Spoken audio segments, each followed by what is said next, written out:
The wake siren cut through the barracks at 0400. I was already awake.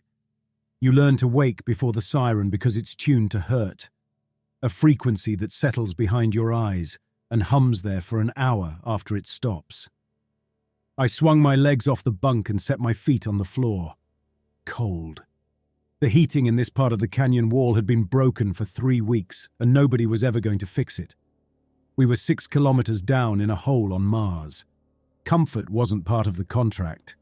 The man in the bunk below mine was named Tesma. He gave the same wet cough he gave every morning, a sound like something loose rattling in a pipe. I never asked if he was sick. His health didn't matter to me. Tesma had 4 years left on his sentence for killing his business partner with a claw hammer, and whether he survived those years or not had nothing to do with me. I had my own time to serve. 6 years, 2 months, 11 days. I kept the count in my head the way other men kept photographs of their families. The number was the only thing that mattered.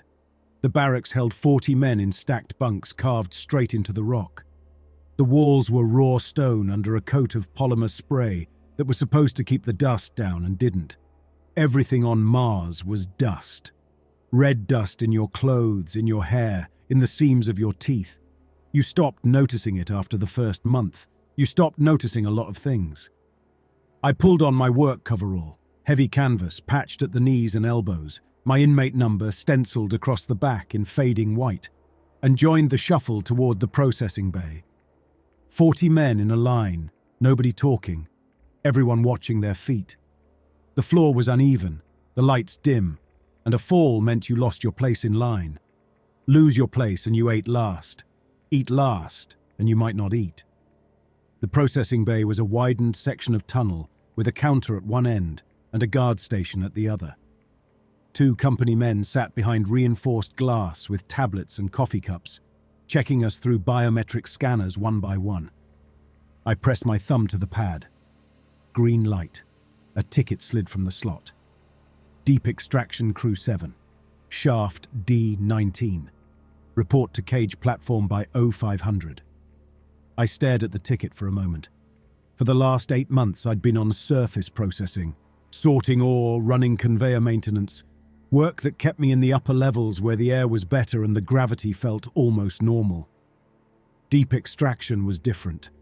Deep Extraction was where they sent you when someone else couldn't work anymore. Dufresne, the guard behind the glass, tapped the counter with a knuckle. Move. I moved. The cage platform was a metal grate bolted to the lip of the main shaft, a hole in the canyon floor that dropped straight into darkness. 11 other men waited there, breath visible in the cold air, faces the same color as the dust that covered everything. I recognized some of them. Croy, thin and quiet from the transport ship from Earth. Becker, big and slow, who ended up on any job that required lifting. Paulson, who talked too much and would probably die before his sentence was up, because men who talked too much usually did. The foreman was a company man named Hadley. He wore the same cut of coverall we did, but his was clean and unstained, and he carried a tablet instead of a drill. He looked at us the way a man looks at equipment, checking for damage, estimating remaining service life. Dufresne, you're replacing Westing. What happened to Westing? Broke his arm. Hadley tapped something into his tablet. He's on the medical barge for 6 weeks. You've got engineering background. That makes you less useless than most. Don't make me regret this. The company knew everything. They'd bought my sentence from an Earth court for a flat fee per year of labor, and the file they received included every line of my life before conviction. They knew I'd designed bridges. They knew one of those bridges had collapsed, 14 dead. They knew I'd falsified stress reports to save money on materials. They knew every detail, and the only part they cared about was that I understood structural loads and pressure tolerances. The cage rose out of the shaft with a grinding of cables thick as my arm. A metal box, open on one side, big enough for 20 men standing shoulder to shoulder, grated floor, nothing but darkness visible between the bars. In, Hadley said. We got in. The cage dropped. The descent took 40 minutes. I knew because I counted. There was nothing else to do except stand with 11 other men and watch the rock slide past. The shaft was rough cut, blasted through the canyon wall in sections, the layers exposed like rings in a tree. Red stone, brown, grey, black. The colours darkened as we fell, the reds giving way to shadowed rock that looked wet, even though Mars's surface water had disappeared a billion years ago. The cage lights carved out a narrow circle around us. Beyond that, nothing. The shaft was wide enough that the far wall never appeared. Somewhere above, the surface. Somewhere below, the working face. Between them, 6 kilometers of rock and darkness and the weight of a planet. Nobody talked. Twice, Paulson started to open his mouth and thought better of it. Even he understood there were places where talking felt wrong. At the 3-kilometer mark, the temperature shifted. Heat rose through the shaft, carried on the thin air from depths where the planet still held on to its old fire. Warmth soaked through the canvas at my back. Sweat started under my clothes. At 4 kilometers, the pressure changed. Ears tightening, like a descent in an aircraft, but skewed somehow, as if something else rode on top of the pressure. I swallowed until my ears popped, but the sense of wrongness stayed. At 5 kilometers, lights appeared on the shaft walls. Emergency stations bolted to the rock every 100 meters. Work lights strung on cables. Reflective depth markers painted along the support ribs. Proof that men had been here and worked here and kept drilling. At 5.8, the cage slowed. At 5.9, it stopped. The working level was a horizontal tunnel cut off the main shaft, wide enough for ore carts to run in both directions. Metal beams and polymer supports held up the ceiling, low enough that Becker had to duck. Work lights hung every 10 meters, casting overlapping pools of yellowish glow. Hadley led us in. The tunnel branched and branched again, a maze of passageways carved out of deep rock. Some branches were dark and gated, hazard signs bolted across them. Others were bright with light and noise, drills biting into stone, cutters grinding, machinery echoing off the walls. We stopped at a junction where equipment hung from hooks bolted to the rock. Pneumatic drills, picks, headlamps, harnesses. Hadley pointed with his tablet. "Gear up, you're on extension detail. New vein opened 70 meters down the north branch. Good ore. I want 6 tons on the carts by end of shift or you're on half rations tomorrow." I took a drill from the hook. About 15 kilos, bit worn, almost smooth, trigger gummy, power pack dented. Gear used too hard, too long by men who wouldn't be around when it finally failed. Croy reached for the hook beside mine. Up close, he looked worse than on the transport. Hollow cheeks, eyes too large, skin stretched thin. 3 months in deep extraction had shaved him down. "First time down?" he asked. "Yeah. Stay close to the walls. Watch the ceiling. When the rock talks, you move." "What do you mean, talks?" Hadley was already waving us forward. Croy turned away instead of answering. The north branch sloped down at 15 degrees, a ramp into the deeper rock. Ore carts ran on tracks bolted to the floor, hauled by a motorized winch at the top. We walked beside them, headlamps cutting white circles in the dark, boots crunching loose stone. The job was simple on paper. Find the vein, drill, break the ore loose, load the carts, push them to the winch, repeat. Simple work for men who had nothing left but time and endurance. The vein marked itself as a dark streak in lighter stone 2 meters wide, running diagonally across the tunnel face. I'd seen ore on the surface, in sorted heaps in the yard, but this looked different. Almost black, threaded with something that twisted the light. It didn't shine. It bent the beam of my lamp, warped it, as if the light slid around the threads instead of bouncing off them. I braced the drill against the rock and squeezed the trigger. The bit chewed in. Dust fanned out. The drill kicked in my hands, vibration punching up my arms into my shoulders. I leaned my weight into it and felt the ore crack. A chunk broke free. I let it drop. Becca waited behind me with a shovel, scooping fragments into a cart. 10 meters away, Croy's drill bit into the same vein. The noise filled the tunnel, a continuous roar of metal and rock. I drilled. I stopped. I shifted. I drilled again. The rhythm took over the way hard work eventually does. Thought switched off, feeling narrowed down to weight and angle and noise. I became a moving part in a larger machine, and the hours slid by. Sometime in the third hour, the drill changed pitch. I squeezed the trigger. The motor spun, but the bite disappeared. The bit had sheared. The jagged end lodged in the rock. I pulled back and checked the damage. Hadley. I raised the drill. Bit's gone. He walked over, glanced at it, tapped his tablet. Storage alcove back at the junction. Third bin for replacements. I headed up the ramp, away from the noise. The absence of the drills left a pressure in my ears. The empty tunnel felt like the inside of something holding its breath. The storage alcove was a cutout in the wall, metal bins bolted onto rock. Replacement bits sat in the third bin, worn and half-used but still usable. I was slotting a new bit into the chuck when the sound hit. A crack, deep, heavy, like an enormous knuckle popping inside the stone. Then voices faint down the ramp. Shouting. I dropped the drill and ran. By the time I reached the face, dust still hung in the air. A section of the wall had collapsed, not the ceiling, the wall. Where there had been rock, there was now an opening, a jagged gap and darkness beyond. Hadley stood at the edge with his tablet, face as grey as the dust. Becca was behind him, covered in powder, lungs dragging at the air. Paulson knelt, hacking. Hadley looked around. "Where's Croy?" No answer. The gap was about 3 meters across, edges raw from the break. Beyond it, my headlamp picked out the top of a crevasse, a natural fracture angling down into black. He was right there. Paulson pointed at the opening, working the vein. Then the wall just went through, Hadley asked. "I don't know.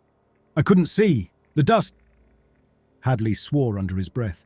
He moved to the edge and shone his lamp down. The beam faded before it hit bottom.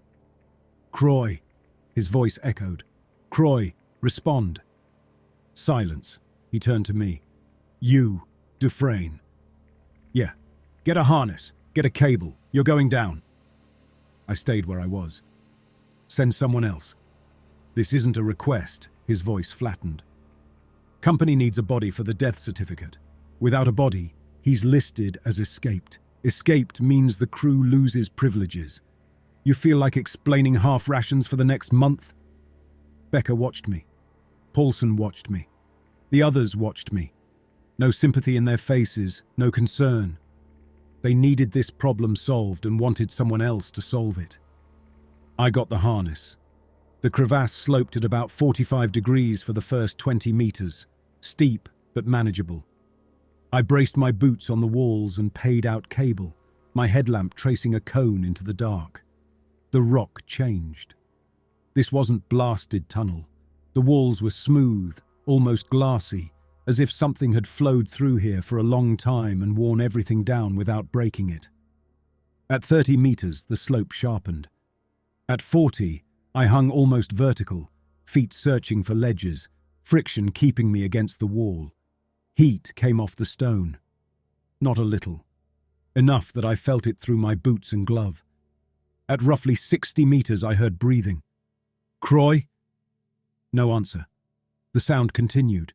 Inhale, exhale. The rhythm drifted too slow, then too fast, like someone fighting sleep and panic at the same time. I let the cable out. The walls narrowed, warming further. My headlamp caught the bottom. A basin, a shallow pocket in the fracture filled with rubble, dust, stone fragments, and a body. I stopped the descent and let my eyes adjust. It was Croy. The coverall was the same, inmate number 7348 still visible, but his body inside it had shifted. Swollen, bent at strange angles. Proportions were off, limbs too thick in places, elbow and knee lost somewhere inside the new curves. I dropped the last meter and felt the heat through the soles of my boots. The rock underfoot felt like metal left in the sun. Croy. The body moved. A tremor ran through it, from spine to limbs to head. The head turned toward me. The features had melted. Nose and mouth and cheeks blurred together under stretched skin, like wax softened beside a flame. The eyes had shrunk into swollen flesh. The mouth opened and worked, shaping sounds that might once have been words, but came out high and thin, like a recording played at the wrong speed. His whole frame curled inward, the spine bent. Arms and legs drew in toward his chest. The mass of him tightened, compacting into something smaller and rounder, something that drifted further away from the proportions of an adult human every second I watched. His voice climbed. It cut through the basin, a rising keen that scraped across the upper edges of my hearing, climbing past the pitch of any grown man's throat. It sounded like a child's cry wrapped around an adult lung capacity, stretched higher and higher until it lost all shape. I clung to the cable. My feet stayed planted because there was nowhere to go. My lamp pinned him in its beam as his body compressed and his voice regressed into something raw, older, stripped of language. The sound broke off. His chest still moved, the body still flexed with each breath. The noise that came out now was simpler, small, wet sounds, like an infant testing its new lungs, noise without intent. The cable jerked once, twice. Dufresne. Hadley's voice floated down, thin and distant. Status. I looked up at the circle of light far above. I looked down at the thing on the basin floor. Then I climbed. The ascent took longer. My hands slipped on the cable more than once, slick with sweat or condensation from the heat. Twice I lost my footing and swung, boots scraping against stone until I found purchase again. Hands grabbed my harness at the top and dragged me over the lip. Hadley, Becker, Paulson, dust-caked faces, eyes fixed on mine. Well? Hadley's tablet was already in his hand. Dead? I thought about the basin, the heat, Croy's body knotting in on itself, his voice climbing through registers that belonged to earlier stages of life. Dead on impact. The words came out flat. Must have hit his head on the way down. No pulse. Hadley logged it. Body recoverable? No. I unhooked the harness and stepped away from the gap. Crevasse drops another 100 meters at least. You'd need full climbing gear, hours of work. It's not worth it. Company won't like that. They can send their own crew if they care that much. I let the harness drop. I'm telling you what I saw. He watched me for a long moment, then shrugged and tapped his tablet again. Croy 7348, deceased in work accident, body unrecoverable. Good enough. He raised his voice. Back to work. We're still 2 tons short. Drills spun up one by one. The roar rolled back over us. I picked up my drill, found a fresh patch of vein and pulled the trigger. Bit into rock. Dust sprayed. Work resumed. I kept my eyes off the hole in the wall. The shift ended at 1800. We loaded the last cart onto the winch and watched it grind up the ramp to the junction. Hadley checked his tablet, nodded once, quota barely met, and led us back to the cage platform. The ride up mirrored the descent. Same layers of rock sliding past. Same dim lights. Same silence from the men, heads down, hands loose at their sides. At the surface, we went through decontamination, a chemical spray that was supposed to kill microorganisms no one actually believed existed on Mars. The spray was ritual. One more box the company ticked. We turned in gear, filed through the processing bay, collected ration cards, and shuffled to the canteen. Dinner was protein paste, rehydrated vegetables, and a cup of water with the stale tang of old pipes. I ate on autopilot, barely tasting anything. Tesma sat across from me. He cleared his throat with that same wet cough. Heard you lost one down there. I looked up. Croy. Tesma shrugged. Word gets around. Deep extraction chews through crews. Always has. I didn't answer. What happened? I thought about the crevasse, the basin, the body folding in on itself, the voice climbing backward through time. Rockfall. I went back to my tray. Happens. He nodded. Explanations were easy. The truth was work, and no one on Mars volunteered for extra work. I finished eating, returned the tray, walked back to the barracks, climbed into my bunk, closed my eyes. The dark behind my eyelids felt warm, like the rock at the bottom of the crevasse. I stayed awake. Morning came the same way as always, siren at 0400 ripping through the barracks. I swung my legs down to the cold floor. Tesma coughed below. The line of men formed and moved toward the processing bay. Thumb on scanner, green light, ticket printing. Deep extraction crew 7. Shaft D19. Report to cage platform by 0500. Same assignment, same shaft, same hole in the ground waiting for the next fall. I folded the ticket and slid it into my pocket. I now had 6 years, 2 months, 10 days left. Whatever I'd seen at the bottom of the crevasse hadn't changed that count. Only time moved the number, and time didn't care what I understood. The bay looked the same. Bright lights, bored guards, slow-moving line. I moved with it. At the cage platform, Hadley waited with his tablet. He looked up as I approached. Dufresne, change of plans. What kind? Company flagged that crevasse for special survey. They're sending a team down. He made a note. You're assigned as support. They want someone who's already seen it. Refusal crossed my mind. Say no. Take the penalties, half rations, extended sentence, isolation. Take the beatings. Then I thought of the heat in that basin, of Croy's changing body, of his voice peeling itself backward. I thought of 6 years, 2 months, 10 days turning into a different number altogether. When? 3 days. He looked back at his tablet. Until then, regular duty. Same shaft, same crew. The cage arrived. The gate rattled open. I stepped in. 3 days blurred into each other. I worked deep extraction, drilled the vein, loaded carts, listened to the winch drag ore away into the dark. I kept my eyes off the barrier Hadley had ordered stretched across the crevasse. Polymer sheets on a metal frame, hazard tape strung in black and yellow. The drills cut away from that side now, chewing toward the opposite wall. Nobody talked about why.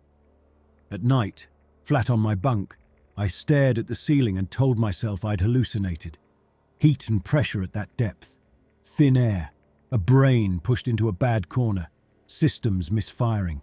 People see things, hear things.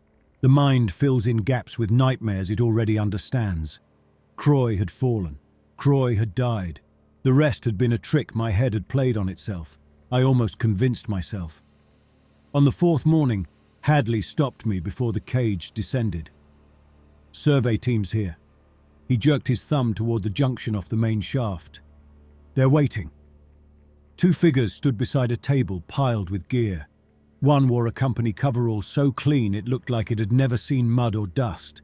Dark hair scraped back, tablet in one hand, sensor probe in the other. The other wore a grey suit, an actual suit, pressed fabric, collar, polished shoes. I hadn't seen clothes like that since Earth. The woman looked up. Dufresne? Yeah. Vasquez, Geological Survey Division. She didn't offer a hand.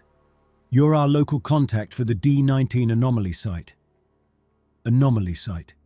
The company never used a plain word where a clinical one would do. This is Mr. Oren. She tipped her head toward the man in the suit. Corporate oversight. Oren nodded once. His eyes moved over me like Hadley's, measuring value. We'll descend in 20 minutes. Vasquez turned back to her equipment. Familiarize yourself with the sensor array. You'll carry the secondary unit. She put something the size of a lunchbox into my hands, covered in dials and readouts. I held it by the grip. What are we looking for? Vasquez glanced at Oren. His expression didn't move. Data, she said. This section of the canyon's been monitored for 8 years. Seismics, thermal gradients, temporal flux. The D-19 breach gave us our first direct access point. Temporal flux? You'll see. The cage had picked up new hardware, extra light panels along the sides, sensor cables strapped to the floor, a rack of instruments bolted to one wall. The three of us rode down in silence. Oren stood in a corner with his hands behind his back. Vasquez checked her tablet and made fine adjustments to her probe. I held the secondary unit and counted my breaths. The layers slid past again, red to brown to grey to black. This time I noticed hairline lines in the stone that might have been natural or something else. The texture changed slightly at 4 kilometers, as if the rock had been compressed differently here. Heat soaked into my boots sooner than last time. At 5.8, the cage slowed. Anomaly threshold, Vasquez said, scanning her readouts. Ambient temporal gradient 0.03 and rising, within expectations. I didn't know what that meant and didn't ask. The cage stopped. The tunnel outside looked unchanged. Supports, lights, tracks, but the crews were gone. The drills were still. They'd cleared the section. Vasquez stepped out and walked toward the north branch with purpose. She knew the path. Maps or memory, it didn't matter. I followed. Oren followed me. The barrier over the crevasse had been taken down. Polymer sheets, metal frame, warning tape, all stacked neatly against the wall. The opening gaped, darker than the tunnel around it, edges still jagged from the collapse. Vasquez set up lights and sensors. Tripods around the opening, cables into a control unit that started beeping as it calibrated. The formation extends roughly 200 meters below this access point. She spoke into her tablet more than to us. Natural fracture enlarged by thermal cycling over geological time. The inversion field begins at about 60 meters and intensifies toward the basin floor. The deep structure of Valles Marineris shows unusual properties, she said. Certain mineral compositions and gravitational layering create zones where entropic flow reverses. Biological matter that enters experiences time in the opposite direction. She might as well have been explaining a pump specification. Clear, technical, emotionally blank. So down there, for living things, time runs backward. For biological systems, yes. Inorganic matter isn't affected. Mechanisms still under study, but the phenomenon's measured and repeatable. This is one of 14 active anomaly zones in the canyon. 14 places on Mars where life ran in reverse, and the company had known for 8 years. We'd been digging 100 meters away and no one had said a word. Why the mine? The question came out before I decided to ask it. If you knew this was here, why dig this section at all? Vasquez finally looked at me. Her face stayed professional. The ore deposits here are among the richest. Company-determined extraction could continue safely as long as crews stayed above the anomaly threshold. The D-19 breach was an unexpected failure. She paused. Your colleague's loss is unfortunate, but the data it provided is valuable. Unfortunate. Valuable. I need a direct survey of the basin floor. She moved toward a rack of harnesses beside the opening. You'll accompany me as equipment support. Mr. Oren will remain topside. Oren nodded, still silent. I clipped the secondary unit to my belt. Vasquez handed me a harness and a clean cable rig that looked nothing like the improvised setup we'd used before. She went over first. I followed. Under the new lights, the crevasse looked stranger. The beams stabbed downward, showing smooth, flowing walls. The stone had the texture of something eroded slowly from the inside, organic in its curves. We descended at a controlled pace. Every few meters, Vasquez checked readings. At 40 meters, the heat pressed in. At 50, it turned oppressive, sitting under my skin. At 60, she stopped. Boundary. She watched her probe. Temporal gradient 0.15. Past this, exposure causes measurable regression. Biological age runs backward, she said. The deeper you go, the faster it accelerates. She glanced down. At the basin floor, the gradient approaches point 0.8. A few minutes there, and you're looking at major changes. I thought about how long Croy had been down there before I reached him. 20 minutes? 30? What happened to him? She made a few more adjustments before answering. The specimen's still at the basin floor. Regression has continued the last 4 days. Current estimate is around 3rd trimester, equivalent human development. He's still alive? The process doesn't shut down metabolism, she said. It reverses developmental progression while maintaining function. We've documented specimens regressing to embryonic stages and beyond. The limit seems to be cell viability, not the field itself. She resumed climbing down through the boundary, into the zone where time ran backward for bodies. I followed. The basin glowed under portable lamps. Shadows fell like sharp cuts across the stone. Croy lay in the center, or what had been Croy. The shape was half the size it had been when I first saw it. Curled tight, limbs tucked in, head folded toward the chest. The coverall had split along seams. Pale, hairless flesh bulged through. The skin looked soft, unfinished, like something still being formed. His chest moved. Air came and went. Small wet noises bubbled from his mouth, the kind of sounds that belonged in a delivery room, at the beginning of a life. Vasquez walked straight to him and knelt. She held her probe close, watched readouts, narrated into a recorder at her collar. Regression rate matches projections. Specimen 7348 is approximately 28 weeks developmental age. Vital signs stable, preparing for tissue sampling. She took out a needle on a collection vial and pressed it into the exposed skin. The body flinched. A high, thin cry slipped out. Almost a baby's wail, almost human. I stood at the basin's edge and watched. The secondary unit murmured against my hip, logging data that meant nothing to me. Dufresne. Oren's voice came through the comm clipped to my harness. When you descended 4 days ago, what did you see? I stared at the shape that had been Croy, breathing and shrinking in time, drawn backward through its own existence. I saw a man dying. You saw progression, Oren said. Your report said the body was unrecoverable. You left out that the subject was alive.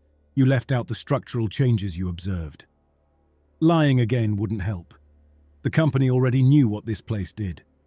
They'd brought me here to see what I'd do, not what I knew. He was changing, I said. Getting smaller, features smoothing. The sounds coming out of him. They sounded younger every second. Consistent with regression, Oren answered. The company values accurate observation, Dufresne. Your engineering background shows you understand complex systems. The question is whether you're useful. Vasquez finished her samples and sealed the vials.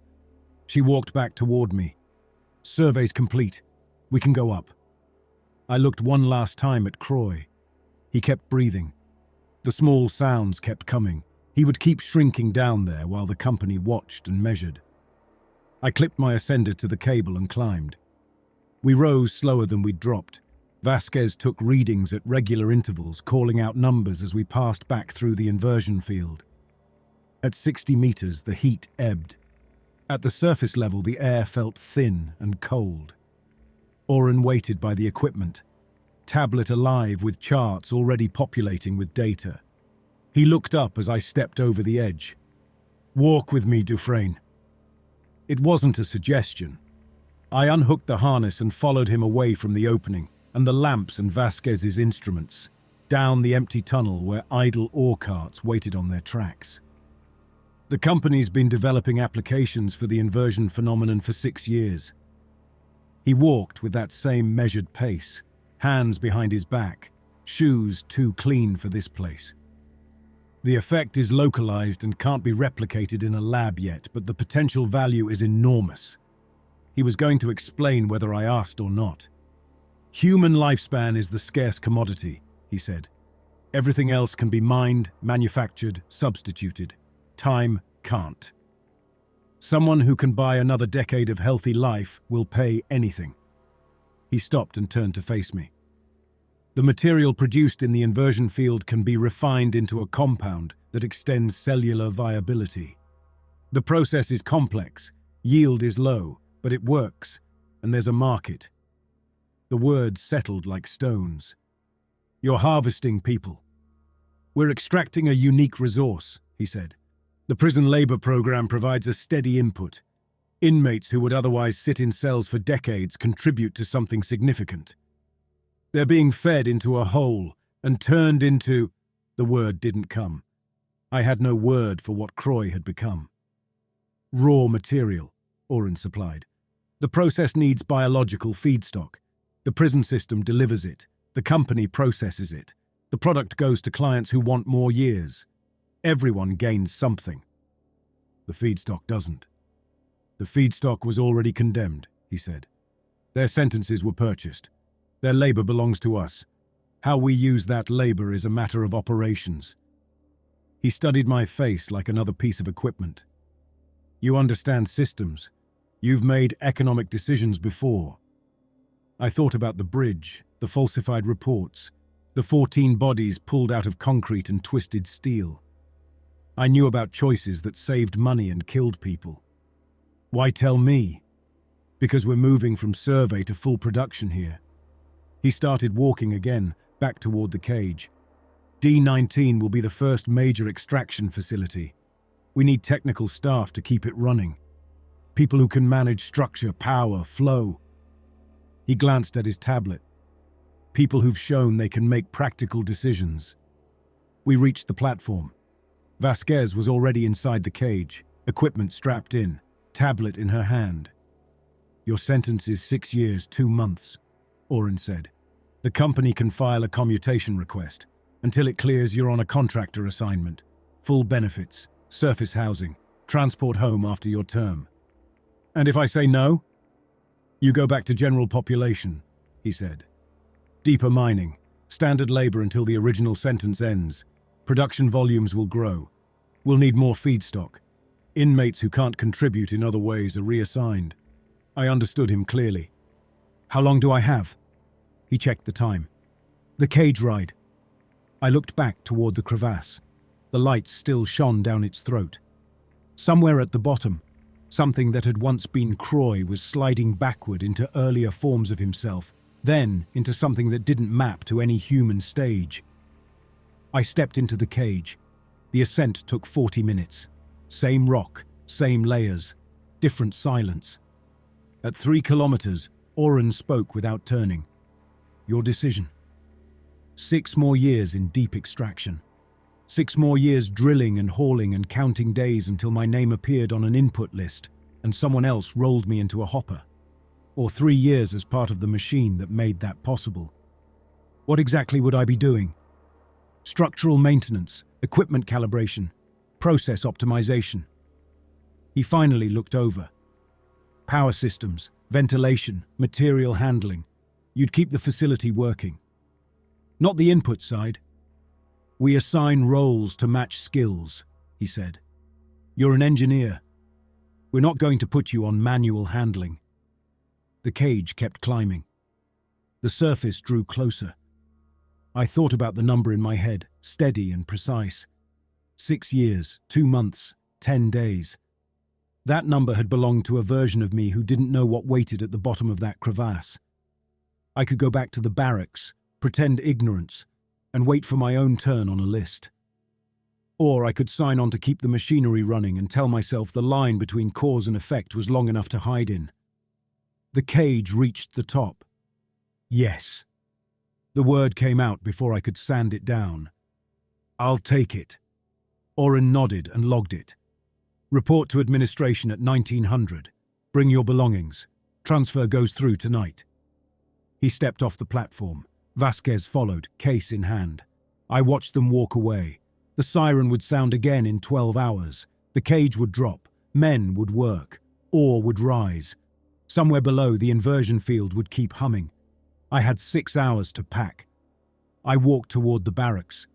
My boots echoed in the tunnel behind the fading whine of the cage cables. The administrative section hid behind a door I'd walked past 100 times without thinking about it. just another sealed branch off the processing bay corridor. The scanner read my thumb, the lock released, and I stepped into a different world. Smooth walls, filtered air, steady white light that didn't buzz. A reception desk manned by a woman in a pristine company uniform, hair neat, face rested. She looked at me the way people used to look when I came to job sites with clean plans and a big contract. Dufresne. She checked her tablet. Contractor housing, level 3. Access credentials updated. Report to processing section 7 at 0600 tomorrow for orientation. She handed me a keycard and a slim folder of paper. Then I was background again. The elevator to level 3 took less than a minute. My room waited off a tidy hallway, a narrow space with a bed that had actual sheets, a desk, a chair, a small window set into the outer wall. The window looked across the canyon, not out of it. I could see rock and more rock, layered in colors, disappearing into distance instead of closing in around me. The room was basic, but it was mine. It didn't stink of 40 men. No one coughed under my bunk. I sat on the bed. The mattress slipped under my weight in a way I'd forgotten mattresses could. I looked at my hands, the same hands that had held a drill, a cable, a man who was changing into something else. I slept better than I had since landing on Mars. Processing Section 7 lay deeper than the offices, but higher than the mine. The elevator needed a retinal scan this time, and dropped for nearly a minute before the doors opened onto a clean corridor. A man waited for me. Short, thick through the chest, face a little crooked, as if someone had assembled it from the closest available parts. Supervisor stripe on his coverall. Dufresne. He didn't offer a hand. Morrow, maintenance lead. You're with me until you know the systems. I followed him along the polished floor. Doorways lined the hall, each with an alphanumeric code. Behind some I heard pumps, fans, motors, industrial sounds you could hear in any plant. File says structural engineering, Morrow said. Bridges, infrastructure, fine. Pressure, load, flow. Same physics, different pipes. What's running through them? He stopped at a door marked M7F and thumbed the scanner. Come on. The door opened on a room the size of a small hangar. The high ceiling held metal beams. The floor held rows of equipment, tanks, pipes, centrifuges, filtration stacks, connected by a lattice of conduits and cabling. It looked like a brewery at first glance. Big vessels, digital readouts, control panels, walkways around the tanks. Then I saw the hoppers. 6 of them, waist-high, rectangular, with hinged lids and conveyor feeds leading into the first centrifuge stage. The dimensions were familiar, big enough for a curled human body. Extraction and refinement. Morrow gestured around. Material comes in through the hoppers. Centrifuges separate the temporal compound. Filters clean it. Line at the end bottles it. At the far side, small containers moved in precise rows toward a loading dock. Product ships out weekly, earthbound, high-end clients, Morrow said. You keep the equipment alive. Pressure seals, regulators, structural integrity on the vessels, standard maintenance. I watched the hoppers a moment longer. When do I start? Now. He handed me a toolkit. Secondary filtration loop in Bay 3 has a pressure leak. Find it, fix it, report back. He walked away. I went to Bay 3, found the leak, fixed it. That was day 1. The work was familiar. That was the worst of it. Pressure systems behave the same no matter what they push. Seals degrade, gauges drift, metal fatigues. I'd spent 15 years learning to spot where a system would fail before it did. The equipment here had been running a long time. Pilot programs, early production. The system had been pushed hard. I replaced seals that should have been swapped months before. I recalibrated gauges in the red. I bolted plates across hairline cracks. I kept my eyes on the metal. I didn't watch the hoppers when the conveyors engaged. I didn't listen closely when new loads came in from the holding tanks. I was a maintenance tech. I kept machinery running. What the machinery did belonged to someone else. On the second day, I tore down centrifuge bearings. High-speed rotation baked the lubricant. Worn lubricant let metal scrape against metal. I drained grey sludge and replaced it with fresh compound, checked alignment, logged tolerances. The chambers were empty during maintenance. I didn't see what they normally held. That night at the staff canteen, I ate food that didn't taste like punishment. Hydroponic vegetables, protein that reminded me of meat, coffee. I sat alone. The other techs and supervisors clocked me and kept their distance. New people weren't part of any pattern yet. On the third day, the pattern shifted. Morrow caught me before I picked up the toolkit. "Change," he said. "Handling short. Malinin cracked last night. Meds transfer topside. I need hands." "I'm maintenance," I said. That was the deal. "The deal is you work where I tell you."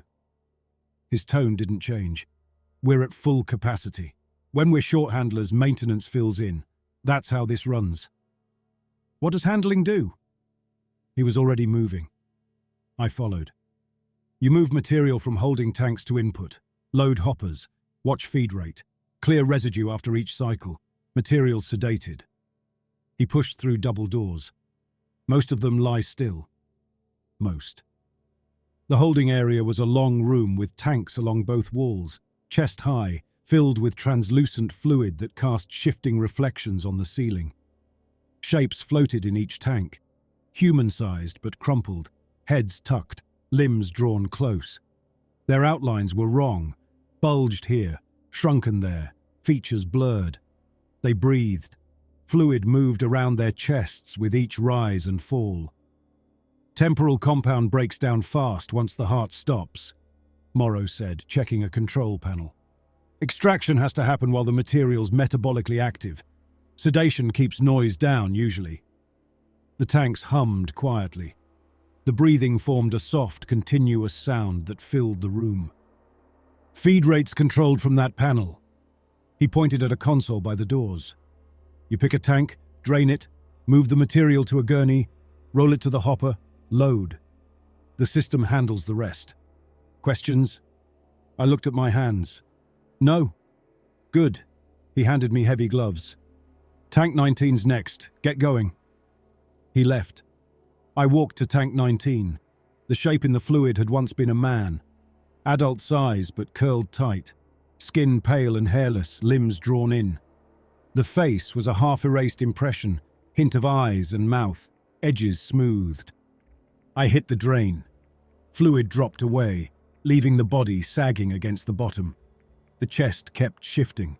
The mouth worked, sending bubbles into the last few centimeters of liquid. I opened the hatch. Warm, heavy air rolled out. Gloved, I reached in, hooked my arms under his and lifted. He weighed more than I expected, dense in odd places, mass distributed along a body plan my instincts didn't recognize. I wrestled him onto a padded gurney. He curled back into himself, breath hitching in the air. I wheeled the gurney down the corridor into the main bay. The hoppers waited, lids open, conveyor idle. I lined the gurney up, bent, lifted again. The body's skin slid against the gloves. I lowered him into the hopper. The lid swung down and sealed with a clank. The conveyor rolled into motion. I went back for the next tank, then the next. The fourth tank held someone I knew. I'd felt something off even before the drain finished. The shape was bigger, regression less advanced, proportions closer to adult. When the liquid receded, I saw a forearm, a wrist, and a tattoo. Faded blue ink on the inside of that wrist. D.E.K. Decker. 2 bunks down in the barracks. The man who'd split a ration bar with me when I'd spent my 3rd week on Mars, sneezing dust and staring at the wall. The one who'd told me the trick was to fix your eyes on the number in your head and do your work. 6 years for a crime he'd never described. A daughter he'd never met, back on Earth. I stood there with my hand on the hatch release. He was still breathing, chest rising and falling, mouth moving. His features were blurred but not erased. If I squinted, I could see the man underneath, trapped in soft, swollen flesh. I thought about turning around and telling Morrow I wouldn't do it. I thought about the consequences. Removal from contractor housing, back to deep extraction. Somebody writing my inmate number at the top of a list. I opened the hatch. My hands slid under his arms. His head lolled against my chest for a moment as I lifted, and the half-melted features lined up just enough that I could see him in there. His mouth opened. A sound came out. A broken syllable. Maybe a name. Maybe a plea. Maybe air moving through a throat one last time out of habit. I set him on the gurney. I wheeled him to the bay.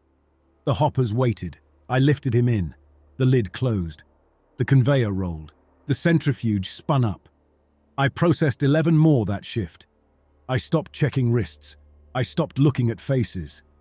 I focused on the panel, on the hatch releases, on keeping the line moving. At the end of the day, I scrubbed my hands at the decontamination station beside the exit. The water ran hot. The industrial soap scraped at my skin. Morrow found me there, tablet in hand. Throughput was good, he said, turning the screen so I could see graphs. No delays at transfer. Malinin used to freeze and cost us time. He logged something. Same assignment tomorrow. I dried my hands, dropped the towel and rode the elevator up. The staff canteen was half full. Workers from different sections sat at tables, talking quietly or not talking at all. I collected a tray, vegetables, protein, coffee.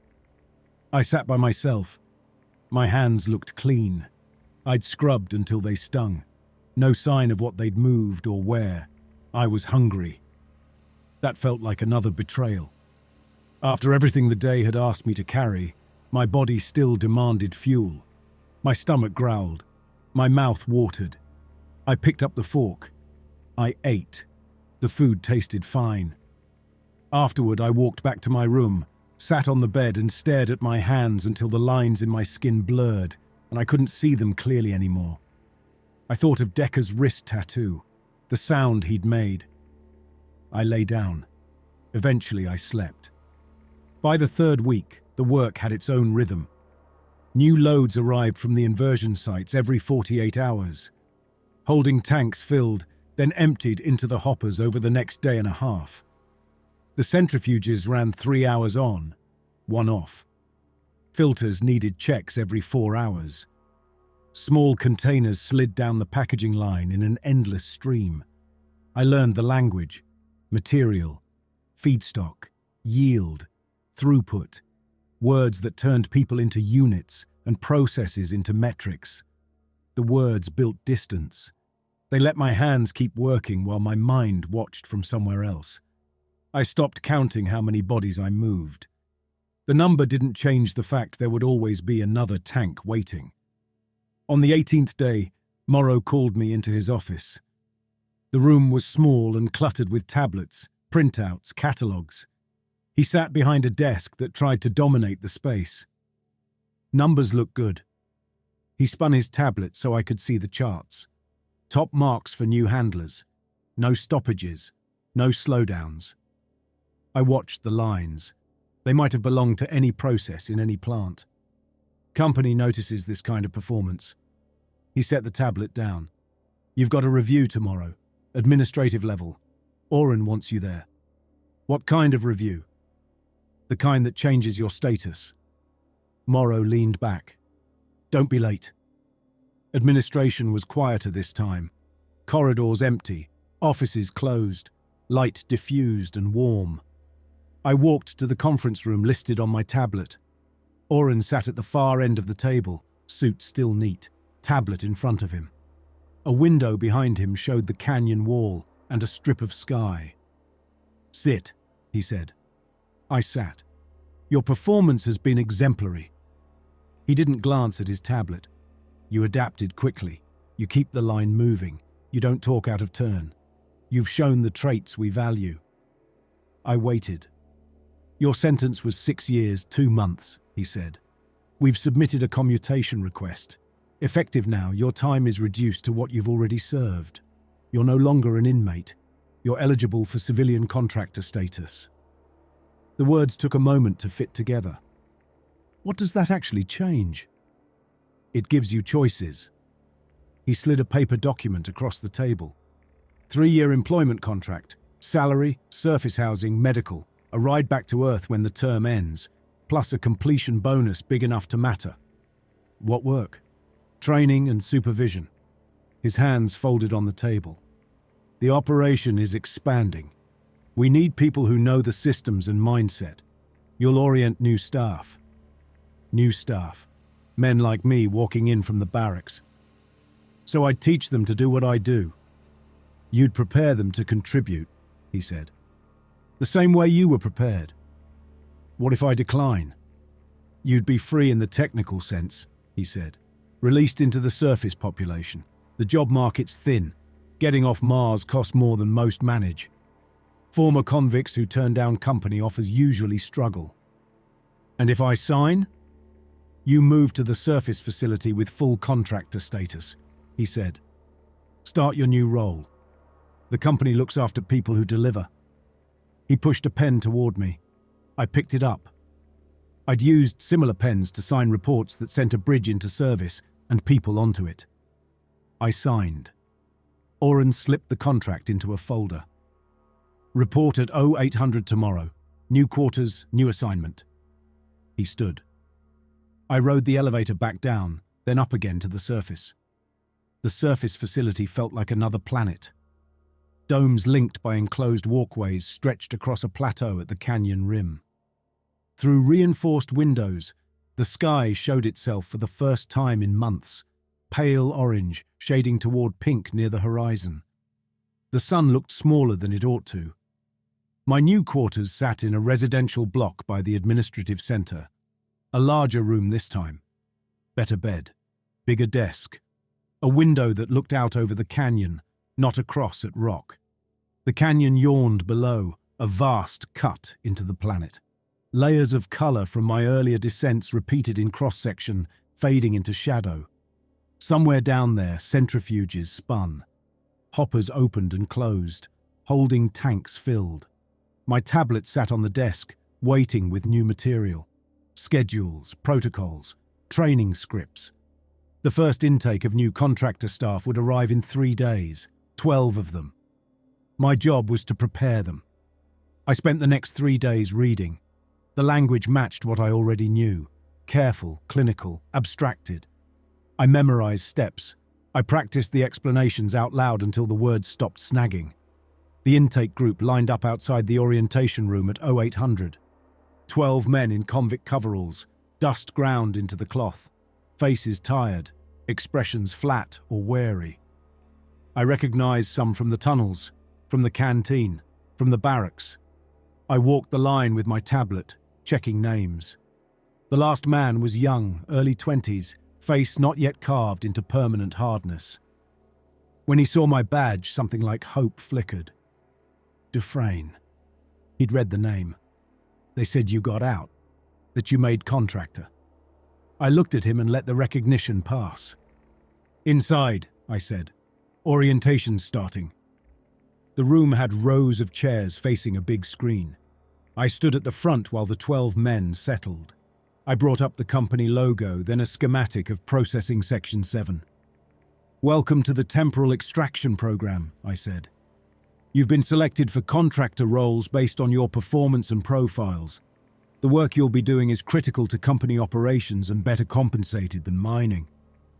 The script sat in my memory. The processing section handles biological material recovered from inversion sites in the canyon. Your duties will involve material handling, equipment monitoring, and maintaining throughput. Attention to procedure keeps you and the system safe. I walked them through the diagram, holding tanks, transfer points, hoppers, centrifuges, filters, packaging line. At the back, the young man raised his hand. Yes, I said. The biological material, he said. What is it? The schematic calls it feedstock, but that doesn't really say anything.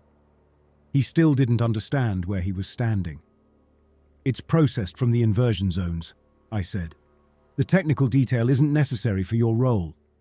What you need to focus on is procedure and speed. But what does it come from?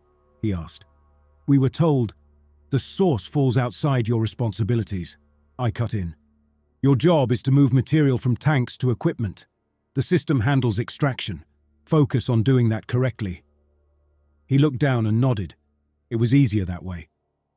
Any other questions? Silence. Equipment tour in 30 minutes, I said. Report to Processing Section 7's main entrance. They filed out. I watched them go. The young man lingered at the door, then turned back. They said you were one of us, he said quietly.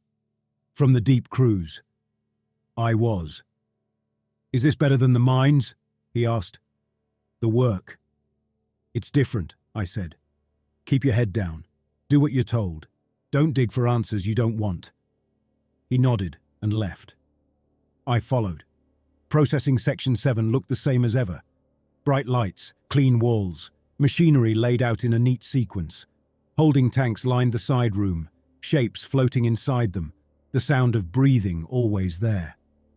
The 12 men stood in a cluster by the entrance, eyes roaming. I stopped beside the first row of tanks.